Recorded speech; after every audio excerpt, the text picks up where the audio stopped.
मेरे प्राण प्यारे मित्र हैं कृष्ण। ऐसे हमारे स्वामी का नाम यहां नहीं लिया जाता।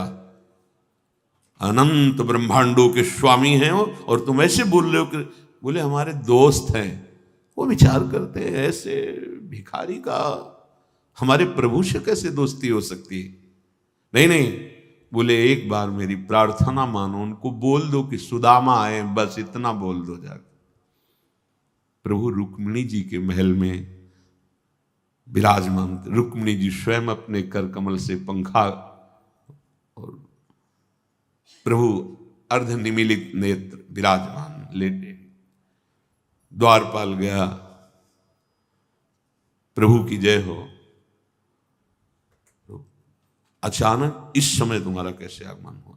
क्योंकि ब्रह्मा भी आ जाए, भगवान शंकर भी आ जाए, तो इंतजार होता था जब प्रभु रुक्मिणी जी के महल से बाहर पधारेंगे तब सूचना। इस समय के बोले प्रभु एक भिक्षुक है, बहुत ही दुर्बल तन है, और वो बार बार हठ कर रहे हैं कि मेरी सूचना आप तक पहुंचा दी जाए।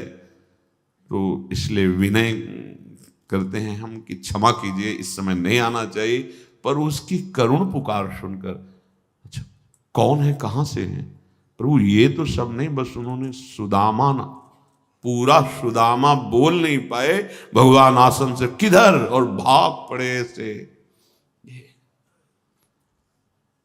सब आश्चर्यचकित पदाधिकारी हो रहे हैं जो भगवत पार्षद, क्या है ये और क्या है ये।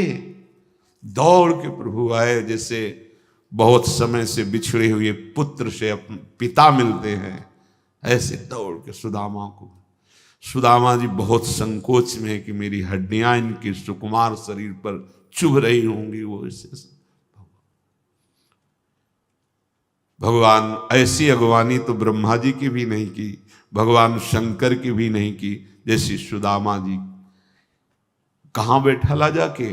रुक्मिणी जी के महल में, उस पलंग पर जिस पलंग के दर्शन भी नहीं हो सकते बड़े बड़े योगियों को, डेहरी की प्रणाम करके ही वापस होना, उस पलंग पे सुदामा जी बैठे।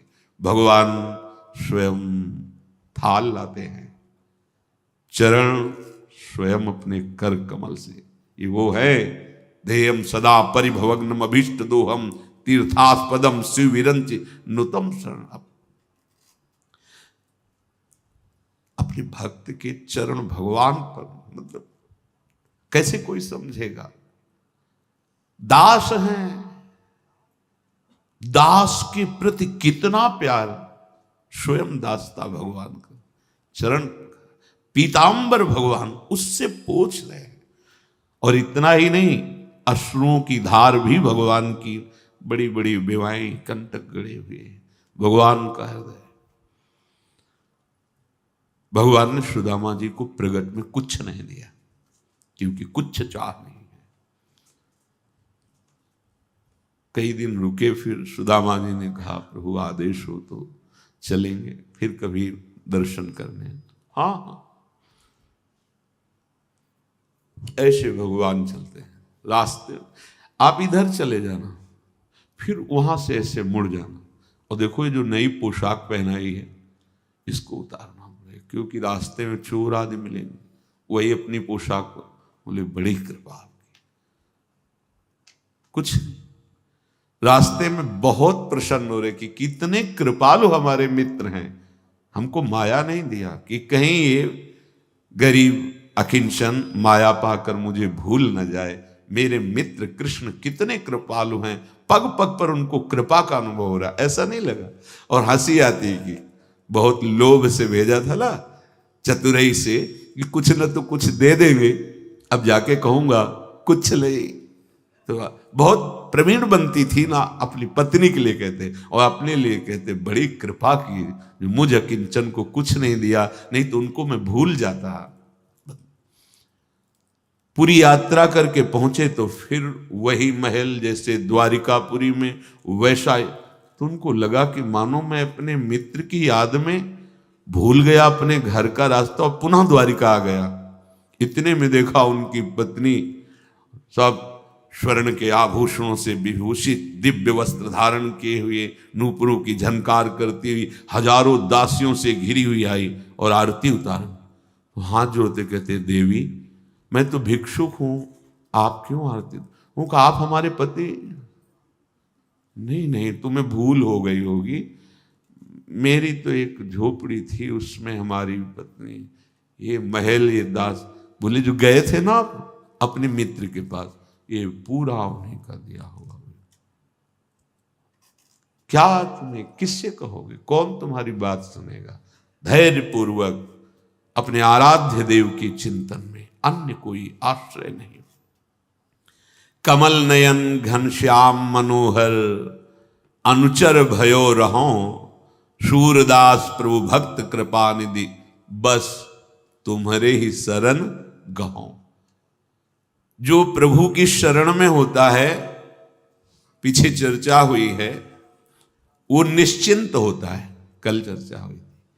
दूसरा था वो निर्भय होता है, तीसरा वो निशोक होता है। ये लक्षण आ जाते हैं, कोई चिंता नहीं, और ये स्वभाव बना रहता है। जैसे हमें कभी किसी ने कहा है कि अमुक जगह बड़ा भय है, उधर मत जाना, सच्ची मानना हम रात्रि वहीं व्यतीत की है। फिर अगर हम भयभीत हो गए तो भरोसा क्या, हम देखेंगे उस भय को और देखेंगे भय रहित करने वाले प्रभु की कृपा को। जैसे हमें कहा उस खंडहर में मत जाना, गंगा किनारे, जिससे वहाँ भूत जो है रहते हैं और बहुतों को पटका है, आप वहाँ मत जाना। तो हम कहते हैं हम भ्रमण करते हैं, नहीं जाएंगे, उनको संतोष के लिए, क्योंकि संत महात्मा और खसक लेते हैं और वहीं जाके लेटते हैं, बैठते हैं, देख कहाँ कुछ चलाए।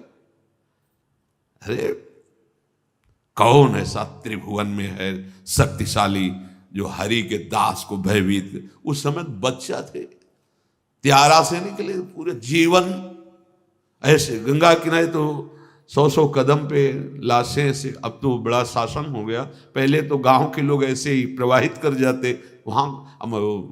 50 किलोमीटर से आ रहे तो लकड़ी और कंडा कौन वहाँ ले, वहाँ तो बस ऐसे रज बांधी कपड़े और प्रवाहित करके छोड़ दिया, और ऐसे ऐसे कुत्ते चीथ कर खाते रहते। कोई भय, भगवान का भरोसा तो भय नहीं।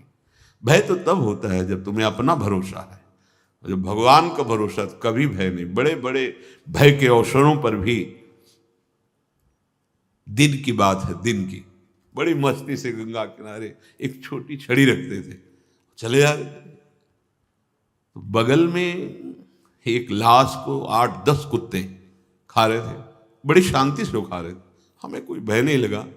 हम जो ही 100 कदम आगे निकले तो जैसे काल उन पे सवार हो गया हो, एकदम जोर से आवाज करते हुए दौड़े। जब देखा कि 10 हैं तो हम भी दौड़े आगे के लिए। हम इधर आगे के लिए दौड़ रहे हैं, उधर नाविक कोई बांस की बल्ली बड़े लिए, वो नाव खींच के लाया, वो हमारी तरफ दौड़ा। बस नजदीक ही पहुंचने वाले थे कि लंबा बांस उसका प्रहार करना शुरू किया। और बाबा होश में, ये लाश खाने वाले कुत्ते जिंदा खा जाएंगे, ये कौन है ये, हमें क्यों परवाह। हमने देखा कि वो नाव रफ्तार से ऐसे बांस बल्ली से लाए और कूद पड़ा दौड़ के। कौन है, हमारा कौन था वो, मेरा प्रभु था, बैठ गया उसके अंदर, चल रक्षा कर चल के। हमारी इतनी बड़ी छड़ी थी कि बोले से, अरे डर नहीं, जहां कहीं डर। जब इधर से आरती श्री जी की शयन की हो जाती है 9-9:15 बजे, उधर कभी कभी वो कृपा करके ले जाते हैं, आए चलो क्यों मांगोगे, हमारे घर पालो, चल। पा के आ रहे थे मस्ती से, तो रात्रि हो गई। एकदम जैसे पालतू को तो बड़ा वाला एकदम हमारी तरफ दौड़ते हुए ऐसे, अकेले ऐसे एक बालक आया, एक ईंट सीधे ऐसे हमारी को करते वापस। हमने कदम कदम पे देखा है कि मेरे प्रभु कोई ना कोई रूप लेकर के आते हैं और हमें निर्भय करते हैं। अगर आप अपनी कि आप संभाल रहे हैं लाठी तो बात अलग है, अगर आपको ये है कि तो बस फिर देख लेना, भय नहीं। भक्त के हृदय में बड़े बड़े भय के अवसर आए हैं, जहां देखा है निर्भय करने के लिए हरि कोई न वो चतुर्भुज रूप से नहीं आए। हाँ, वो ऐसे लीला बिहारी की पहचानना मुश्किल हो जाएगा, वो है वही, दूसरा नहीं। भय नहीं, भक्त शरणागत के हृदय में भय। अगर भय है तो अभी शरणागति में कच्चाई है, अभी पक्का है, अभी पक्का नहीं। शरणागत निर्भय। तीसरा निशोक। जो बात बीत चुकी है अब उसको लेकर शोक भक्त को नहीं होता। जब हम कह रहे हैं आपसे कि हमारे स्वामी कह रहे हैं कि सर्वधर्मान परित्यज्य